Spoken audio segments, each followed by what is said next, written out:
Hi, my name's Ken Berkey. Hey, and I'm Rob Berkey, and we are excited to share with you this new season that we're moving into.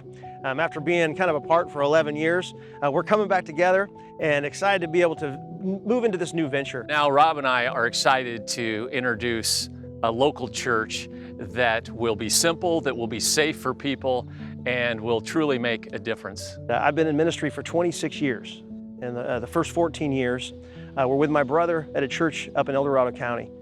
And it was an amazing experience. We were both really young, made a ton of mistakes. And ironically, growing up, I never even imagined that I would be in ministry. As I grew up and went to college, I kind of thought church was irrelevant. And then I read a chapter in the Bible. It's in the Old Testament. It's Isaiah chapter 58, where God just kind of gives us the mandate of what a healthy, productive church looks like in a community. We just started brainstorming about what it would look like if we planted a church in the Sacramento region, an Isaiah 58 church, a church based on helping the poor, the marginalized, on being a safe place for those in need, and for that anyone who wants can come and hear about the incredible grace that God offers. What would an Isaiah 58 church look like? What would a church look like where we truly partnered with schools and partnered with the community, serving the most marginalized, serving the poor? What would a church look like if we created a safe space for people to come who have no religious background and can come and hear about the hope of God? Over these last 4 years, I've noticed that there's not a lot of Isaiah 58 churches out there. I'm not being critical, but a lot of churches are just, week to week surviving, going through the motions. Some of them are more like clubs. And so my brother and I reunited as he moved back to this area, and we began to dream, what would an Isaiah 58 church look like?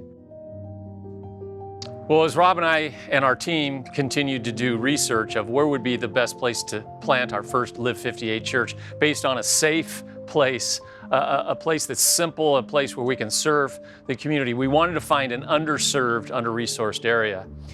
And we found it. This is our first place. We're going to plant this church in Orangeville, California, ironically. Where we grew up, which is an unbelievable memories that we have growing up on Pershing Avenue. It was a different era. We'd ride our skateboards down to Pershing Elementary School and ride around with our friends. Just a great sense of community in this area, and that continues to this day. Great neighborhoods in this area, a lot of great people, but there's also a lot of needs here as well.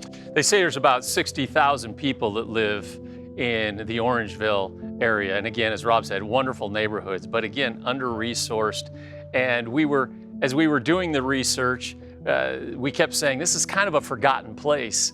People go to Roseville, people go to Folsom, but this is kind of a forgotten place. And so we began to partner with the local food bank, the Orangeville Fair Oaks Food Bank, and they went and gave us a tour. We were blown away at what an amazing organization they are, what they do behind the scenes, the heart behind it, the way they give food with dignity for people, and we're just amazed at the heart of those leaders and volunteers and what's taking place there. Feeding hundreds and hundreds of people a week in this area. It's one of these organizations we're going to get to partner with right away. And I think God is planting us right here for such a time as this. We are so excited to be planting Live 58 Church right here in the Orangeville community where we grew up. So come join us on this amazing adventure and join with us the blessings of living out Isaiah 58 in this beautiful community who needs to know the hope of God.